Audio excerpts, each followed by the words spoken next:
So some of the topics we're going to talk about today as we go through the webinar is we're really going to and ultimately understanding what that is to this overall theme of the webinar.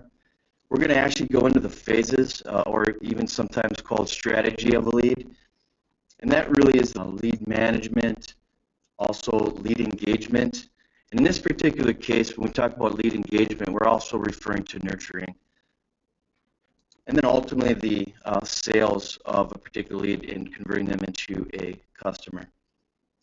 And then we'll go into a summary of what then to some questions at the end of this webinar. So if you do have questions, please submit them. We'll try to answer them as clearly as possible. Just want to give you some information around the case studies we're going to be going over today. They are a little bit more geared towards home with the general value of a purchase being around $15,000 for a consumer. There are a couple examples in our later part of the engagement presentation that might be veering off the home improvement category, but do describe a little bit of strategies you can put into play. So really, what is the challenge? Many of the strategies and processes we're actually going to be covering today have most likely been presented, studied them via articles or blogs, or you may even think that they're happening in your organization today, or you've been thinking about having them be applied to your organization today. In reality, these concepts lack what the real challenge is: the discipline to execute, really the discipline to measure these strategies, as well as the discipline to drive continuous improvement through these. You know, some of the things about discipline, and we talk about it all the time, it is actually like a muscle, and in reality is the more you exercise it, the stronger it becomes. And especially this time of year, this is a really good way to relate to this as we start to think of our New Year's resolutions, if you will. What are we going to do in 2026 and things of that nature? And, you know, as we start out in 2016, our course on that resolution, they're pretty strong. But like most of us, I myself included, by March, I tend to plan, if you will, and my resolution is off course. And of course, with anything, you want to be good or excel at anything, that discipline to practice and to achieve that goal is important. So let's first go into our first phase or strategy so we can understand the other phases of a lead. In reality, quite a bit of time and money is spent in this area of lead acquisition. And so with this particular slide, what you're going to see is a B2B and a B2B marketing objectives. And you're going to see that both of them really rely on generating leads and driving sales. However, they're just switched depending on whether you're B2B or B2C. So when it's B2B, it's really generating leads and then driving sales. And an example model that might be a manufacturer generating leads for its retailers. And with the B2C, it's, as I was trying to say, it's reversed, where they're more interested in driving sales and then generating leads. But what you see here is the focus on this is really at the top of the sales funnel and at the bottom of the sales funnel into the leads. And what we're going to focus on today is more around the lead management and the lead engagement, which are just as important as those two phases or strategies. Now, but from my experience I have, a lot of the marketers may take the lead management and engagement for granted, or maybe assuming that it's happening, or maybe don't believe that these strategies are even important. Of course, what the chance is that those two phases that we're going to go over, lead management and engagement, are critical to driving sales long term and really creating a consumer who has a brand alliance who will also become brand ambassadors, which is something like a referral. And at the end of the day, those leads that we're talking about when we do lead management or lead nurturing, they generally cost you nothing because they're already a part of what you've put out there. And that is what we're going to be talking about next. In the end of the day, when you your lead generation channels, you may find that your brand ambassadors, referrals, outperform any other lead generation sources. So I'd like to go into next is a sales funnel. This example is from home improvement industry, such as high-performing custom windows or fiber cement siding, or even a walk-in tub, which can typically cost a consumer $15,000 for a purchase. You look at this typical funnel, sales funnel. we're generating 100 inquiries, and here's that example here at the top of the funnel.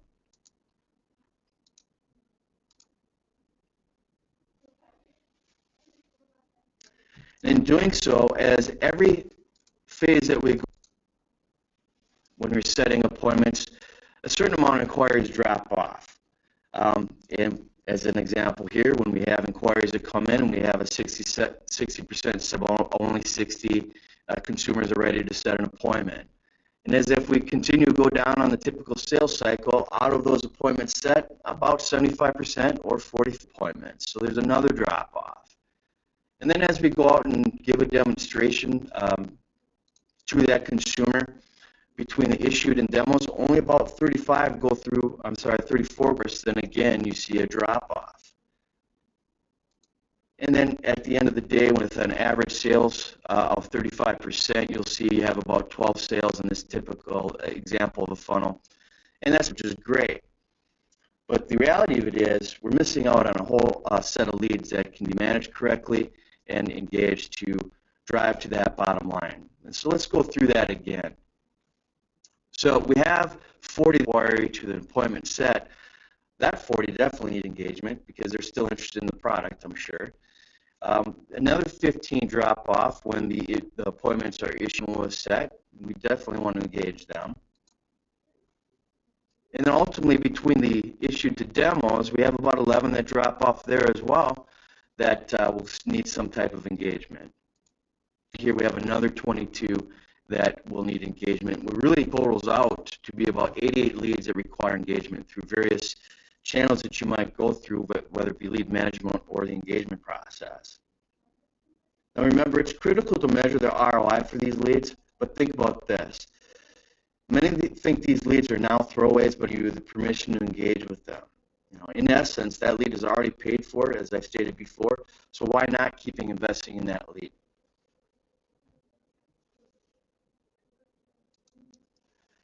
As we move on, it's very important to measure and analyze lead acquisition through the sales cycle. A little bit about measurement and see how that flows into the lead acquisition game. At the end of the day, you should really just start with what you know and what you can measure, but at the very least, you should be measuring. Because that measurement will ultimately inform your strategies, whether it's engagement or your lead generation and such various channels that you might be trying to acquire leads.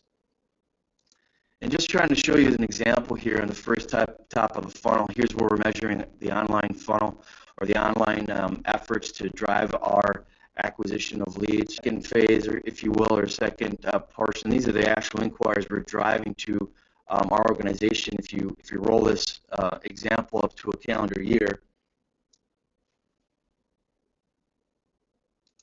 And then ultimately at the bottom there is the measurement of your sales process. Hey, that's really a pretty good, if you're just focusing on the top of the funnel, the bottom of the funnel, it's not a bad situation to produce 7 million based on this example.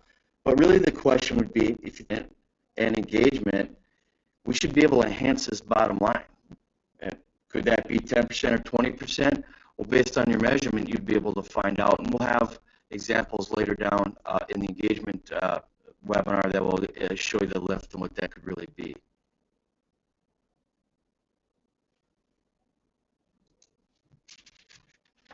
So at this particular time, I'd actually like to take a little bit of a poll, kind of see how many of you are aligned with the top priorities, that they're generating leads or driving sales. So if you get a moment here, I'm going to launch this poll and just go ahead and answer in line with the fact that the top priorities are generating leads and driving sales, and we'll just see what the responses are. We'll just give you a minute here before we move on.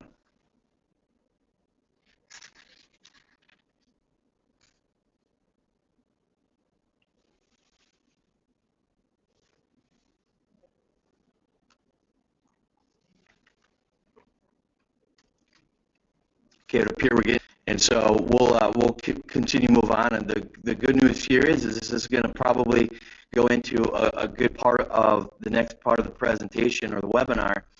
There's about 50. This is important all the time, and about 50% feel that this is some of the time important.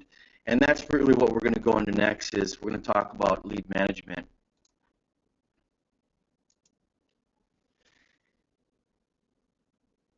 And I've been referring to lead management as phase 2 and should be considered as a strategic part of the lead life cycle. And I tend to believe that most organizations do take this for granted, and some of the polling does indicate that this wouldn't necessarily matter, but you'll see impact to your organization. And of course, I'm a bit biased to this because this is actually where 3Deep's Contact Center plays a big role with a lot of our clients in managing their leads when we generate those leads for them. And we've actually studied this for a few years, roughly 7, and we feel it's a very critical component to it, and I'll try to explain why.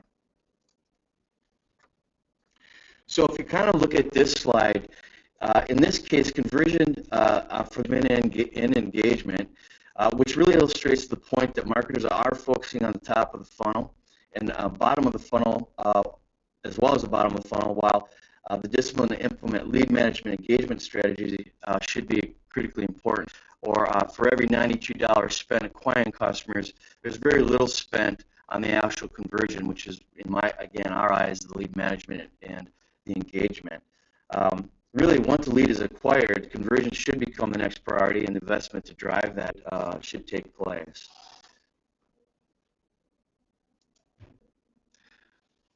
So really, lead management could mean different things to different people, and what I wanted to do is kind of go through what lead management means to 3Deep, and established over the many years that we've been generating leads for our clients and working through managing these leads and studying how they should be managed once the acquisition occurs. Now again, as I stated, if you've come late, the discipline to execute and measure lead management will have a negative impact on the funnel. We work with a lot of clients that aren't measuring anything, and then when we get involved and do the lead management, it is quite surprising with some of that information.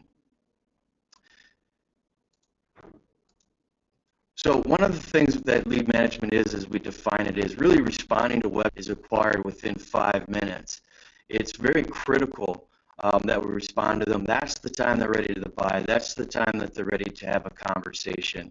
And if your team is not doing that lead acquired, you should really look into that because it's critically important, as we're talking about, as well as managing the calls with the intent to qualify. There's times if your team's managing inbound calls and are not prepared to qualify that lead into the sales process opportunity in general, in most cases, as we'll find out with some of the statistics we go over, a lot of the organizations do not really have people answering the phone that do that focus, and that means something, as you'll see with some of these slides that we go into. The other thing is creating a repeatable process, a persistent process is really critical to lead management. Some of it is around best practice scripting. When you're having conversations, to ensure that you're having a consistent consumer experience out there, that you're taking care of your brand and your brand is being managed properly. Doing this correctly, you're going to produce quality leads for your sales team, as well as producing brand ambassadors. Again, that is for referrals when people go out and talk about your brand, and that really are free leads right there in itself. Really, when you talk about managing leads, doing it in a CRM platform is critical. If you're not doing that today, you need to look into that. That's really the way that you're going to drive some of the performance indicators and understand how they might need to go into an engagement campaign or strategy. So managing leads with a CRM platform are ultimately critical, as well as capturing data that drives information that's going to engage the lead, as well as inform your strategies, whether it be in a consumer that's already bought and through their buying cycles or their loyalty cycles. All that feeds those components, as well as the acquisition measurements.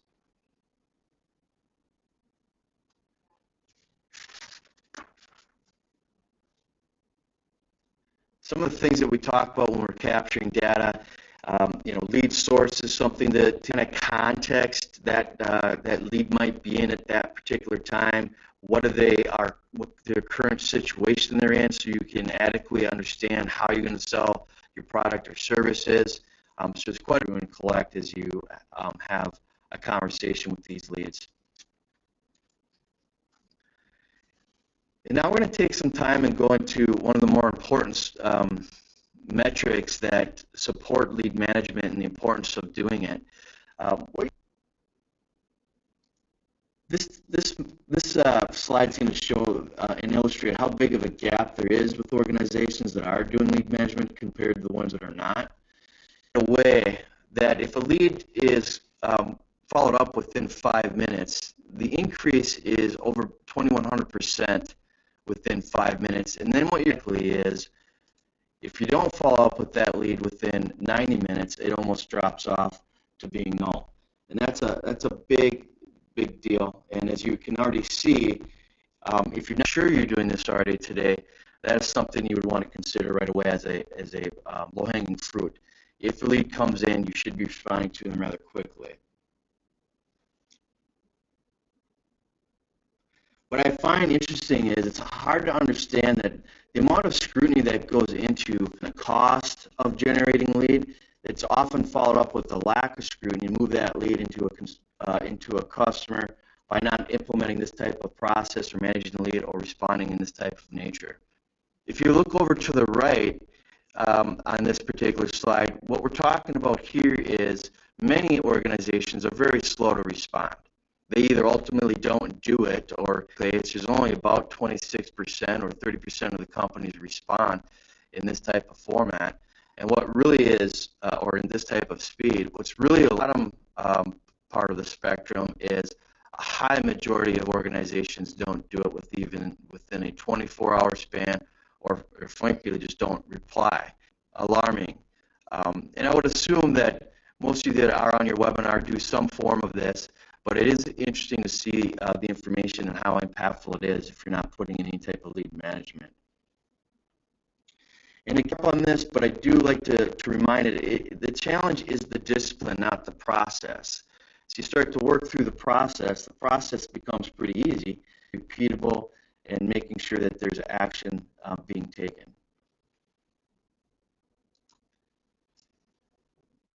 In this metric right here, this information right here, for inquiries that are submitting on the web, it says here about 8 organization that responds. So if you think about that, and you're only responding to the ones at the moment in time that you happen to be available, you're leaving a lot out on the editors for the fruits of the leads that might be coming out there, as most consumers will reach out to multiple organizations for services. And this really is a direct measurement will drive sales. So it's really important that we understand or recognize how lead management can play a role in your strategy for managing. I would like to take go off on a slight tangent here and give you an example of a detail of leads that are an opportunity around lead management that are important process, and it's really around the lead aggregators.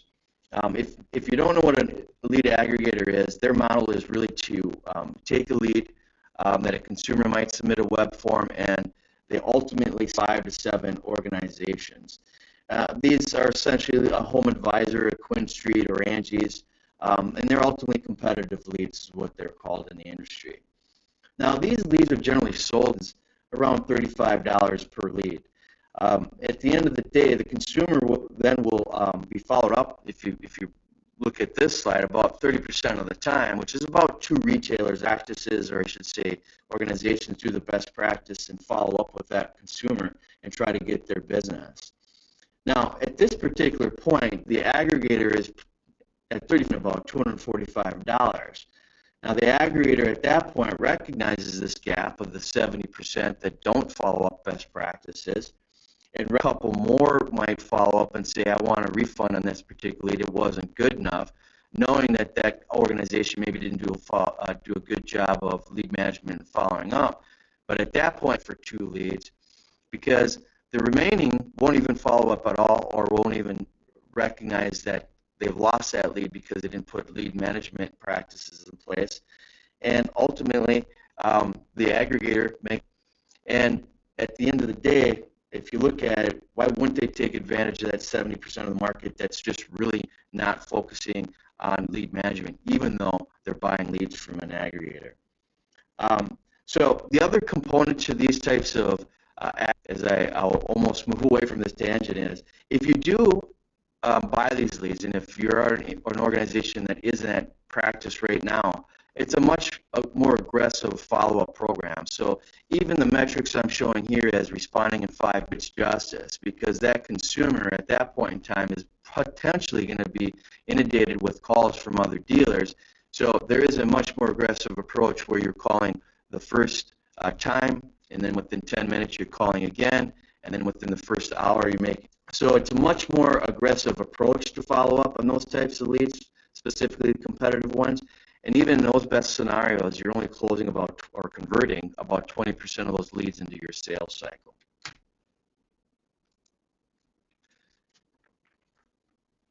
So here's another slide that's going to illustrate this a little bit more in regards to the impact of speed to call conversion. So on the left is another illustration of how the lead conversion drops based on the speed to response. It's just another supporting factor in responding quickly to leads that are interested in your product.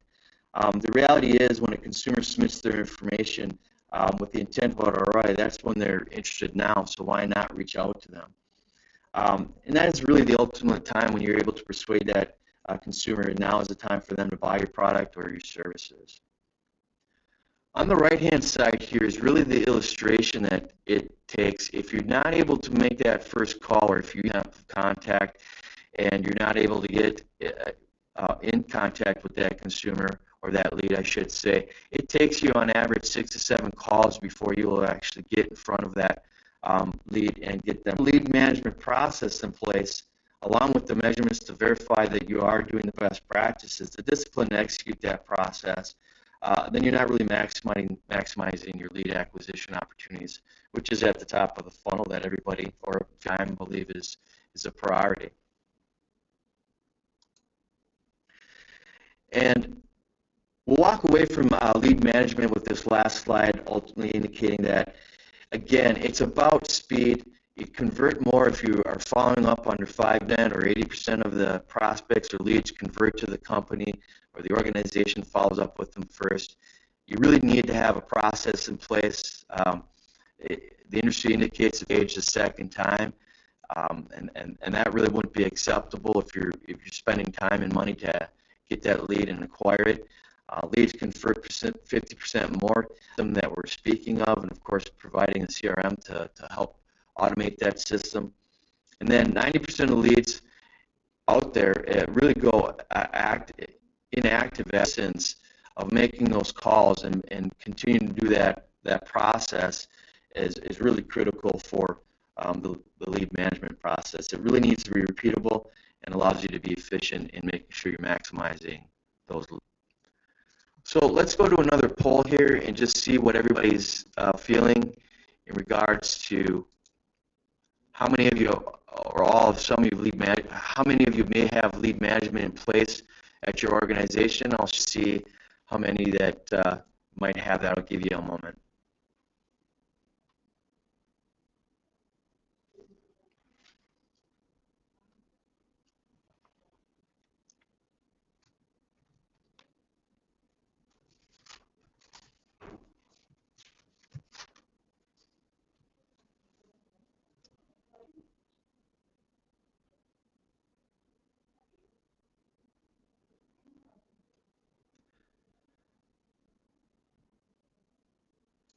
Okay, so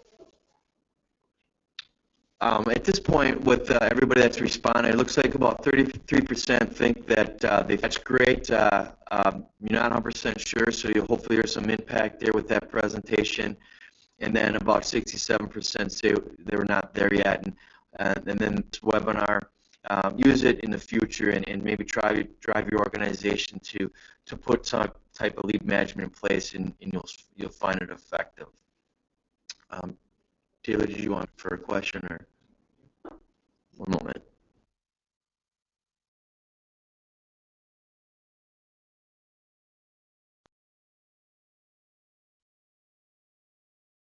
that industry specific, or is it across multiple different industries? That's a good question. That is ultimately across as many industries, that all industries that study went through, not necessarily just home improvement. We do recognize at the end of the day, when you're talking about different categories, whether it's home improvement or inside sales, there are different, angles that might have slightly different percentages, but that's an aggregate essentially. Does that help? Excellent. Great question. Okay, so now what we're going to talk about is lead engagement. We have email in this part of the webinar, but there's other channels we can speak to. But lead engagement is really impactful if it's simply, as you remember, you go all the way back to the sales funnel, and we're setting appointments and we're issuing appointments, and leads are dropping out. They should really be dropping into some type of engagement through a little bit of this engagement relevancy here.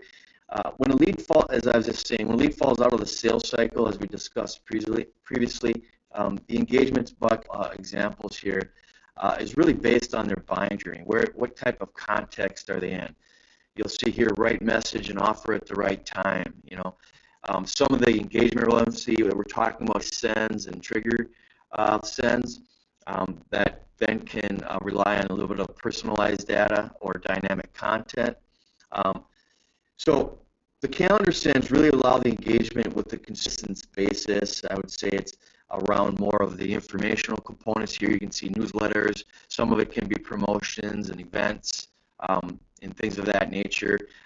Thought leadership is a really good example of calendar sends, and keeping trigger sends take advantage of engaging with the consumer based on their current state of interaction with various channels allowing for dynamic personalized content as we discussed. So based on how they're interacting with an email that we might have sent out, or the internet or a website interaction, or even if they've purchased the product, as you'll see in some of the case studies you're going to next conversation, creating a loyal consumer and a brand ambassador to promote your brand out there in the consumer world, which then continues to drive leads and leads to your organization. Engagements we'll talk about today, and again, promotions and product purchase are the two things that we're going to go through as our case studies here next. Before we go into the case study, though, let's talk a little bit about the test, optimize, measure, and analyze components of when you put this engagement strategy in place. In the case study we'll review next is going to be relevant, as well as the creative through that overall engagement. So just keep in mind that your test and optimize is going to continues to perform in the continuous improvement of that campaign. And as we talked about in the beginning of the webinar, the discipline to drive continuous improvement is really important. The lead management in this lead engagement strategy.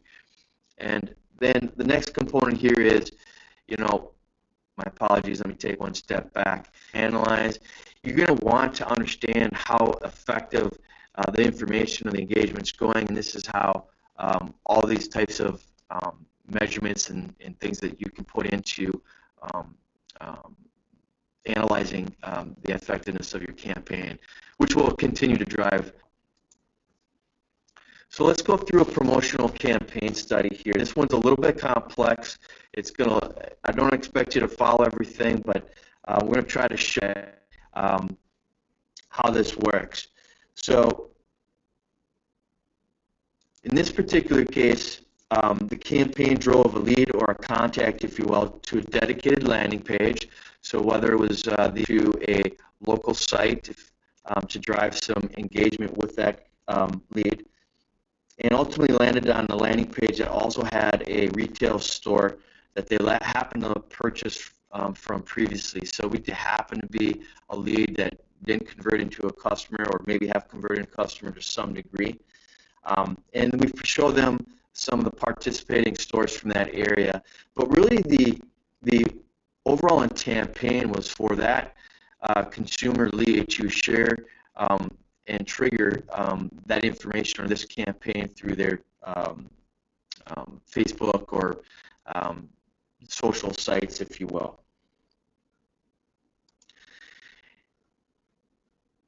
Now for the content relevant stores, then the store was pulled up via a geo IP location, so they always had somebody in that area. And once that lead contact had gotten their coupons from the landing page, it would link back to the coupons in case they needed them again. But the main offer was to share that offer on Facebook, as I was articulating. As we go through the first phase, the initial launch in a 30-day one campaign, here's all the things that occurred to get them over to that landing page, get the coupon, and share out on Facebook. And then the second phase was to send a reminder halfway through it's the same type of campaign messaging, maybe a little bit of changes, as you'll see here down below. The boots are a little bit different as an example. The content here is a little bit different. So based on the response, engagement was driving the second engagement creatively and some of the subject line. And then just before the program ended its 31 days, again, some of the content did change of the performance in the send 1 and send 2. And again, the subject line was tested and the hero shots or the content was really tested through this. That's a way for sure to be engaged with a promotional campaign with these leads or contacts that you acquire that maybe have fallen out of your sales cycle. That one was a little bit complicated, has a relevance that moves into this part of the case study, which is by doing that and paying attention to that strategy of engagement with the leads that may have fallen out of the sales, they have already been customers, that engagement drove 126% plus over that prior period. So this was the second engagement campaign that client went through. And then 119% more of the coupons were redeemed based on that. And now we could only attribute about 50% of that, but if you look at that and look at the strategy behind it, it really has an ability to drive. So that's the importance of still participating in engagement and not just focusing on the lead acquisition and drive.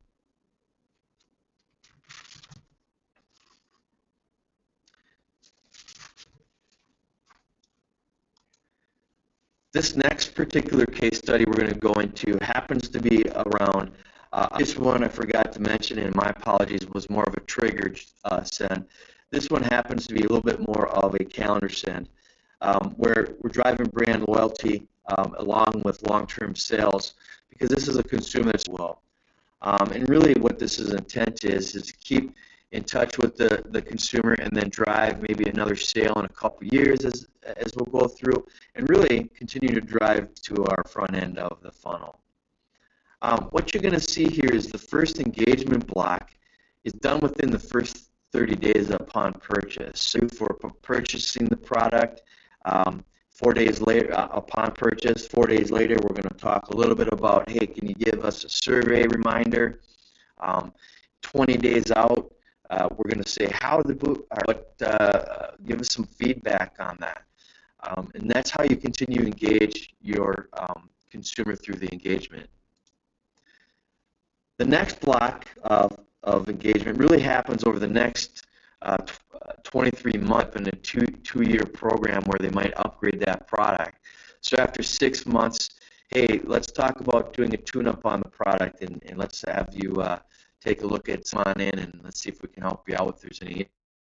After a year, let's do an upgrade, or not an upgrade, but let's do some repair. We know that this product might need and of course, there's incentives along the way that during this engagement allow for individuals to maybe buy accessories to this product and whatnot. And then when you get to 18 months, you're talking about that might lead into the 24 months, which is it's time to maybe upgrade that product, and we'll give you some incentives to do that.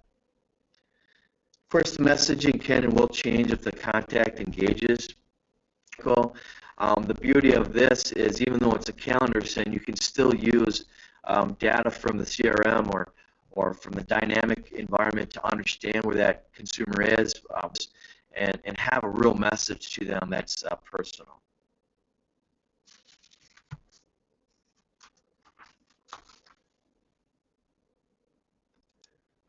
So I'd like to set out one last poll here, and how many of you do some type with your current contact list? So I'll share out that poll, and let's just see how many of you happen to be engaged in this type of conversation out there already.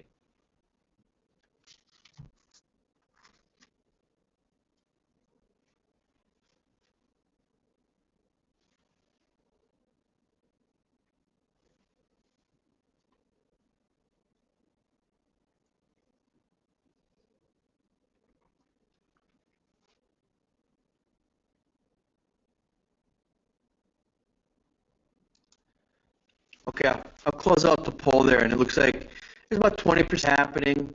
Maybe don't know how, at what level, and quite a few that indicate that you're certainly not there yet. But it does hopefully give you some encouragement that this value to drive sales and drive to the bottom line, if you will. And really, why lead management and lead engagement are still and should be considered part of the strategy of the overall. And so let's just really go over the summary. We're finishing up this webinar, and we'll get to questions next. But really, here's where the summary is. Measure this, and drive continuous improvement with your strategies around lead management and lead engagement. So if you don't have lead management in place, implement it. Put it in as the information provided is clearly there, that it is effective. We know it's effective. That's why we're constantly trying to inform our clients on strategy. And you're probably saying yourself, to some degree, it makes sense.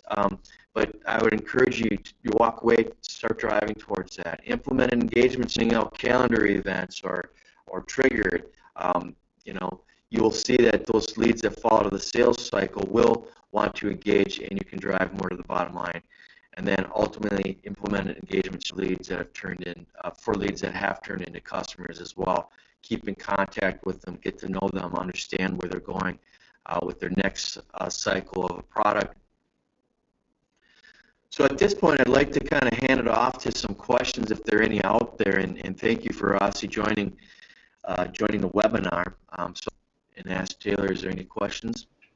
Yeah, we definitely did have a few questions, and so this will give people a chance to type a couple more if you have them for Dan. But definitely want to thank you for your presentation today.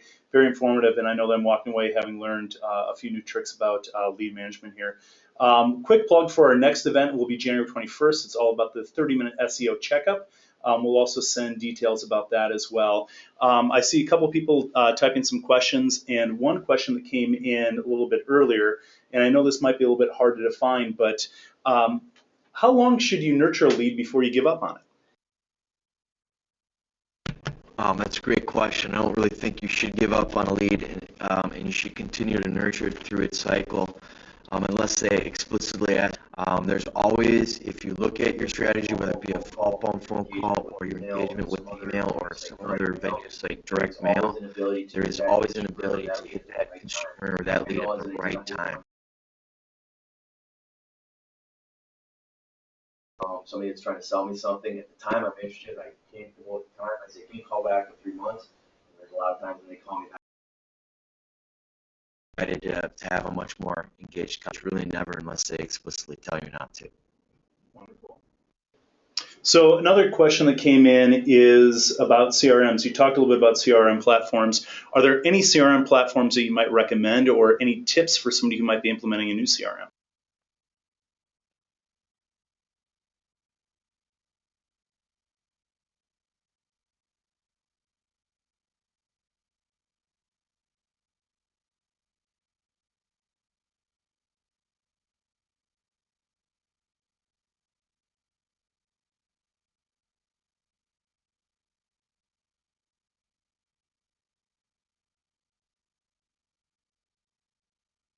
Did it answer all of the question, or was there secondary? I think that's it. So the next thing that we might have here is actually, let's say we need to go back to it. I think people couldn't hear the Salesforce question or the response to the CRM, so let's have you answer that again. I think it might be slide.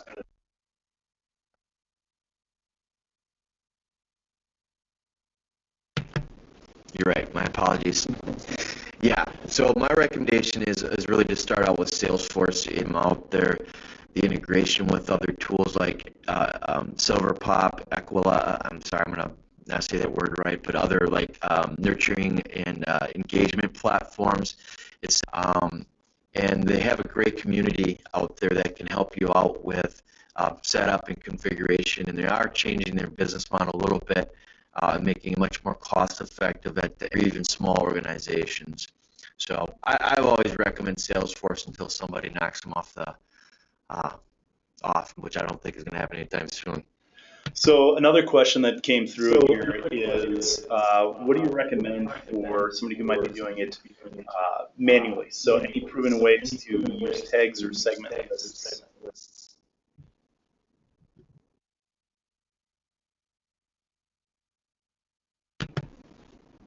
Okay. Yep, I'm having trouble with my microphone. Thank you. Well, that's another good question. We here at 3Deep actually follow a couple methodologies, so I'm going to answer it this way. Start with what you mean by that is, even if that's measuring it or tracking it in a spreadsheet versus going to a large CRM, writing down the process and then just measuring if you're following it or not is step one. And the second question, list segments. Yeah. So, and I'm sorry, I'm gonna have to have you ask the question again. What about the list segments? Are we doing with just our own context? Is that the question? Proven ways to use tags. Okay. We might have to take that one offline and respond to that. But I guess maybe I can answer too if if you're providers that can provide you names and numbers, and asking about the success rates of those. I mean, that is an option you can do with your certain engagement programs. We've partnered with some clients and some vendors to do that, and if I have to, I can definitely provide some statistics if we want to take some of that offline as well. Wonderful. I think that's a great response. So there's one more question we have here, and this is another little tricky one here, and it has to do with attribution models. So when you're doing lead nurturing throughout it, obviously there's going to be different communications through different vehicles that happen with consumers through different departments. Any ideas on who gets credit or how to align for credit?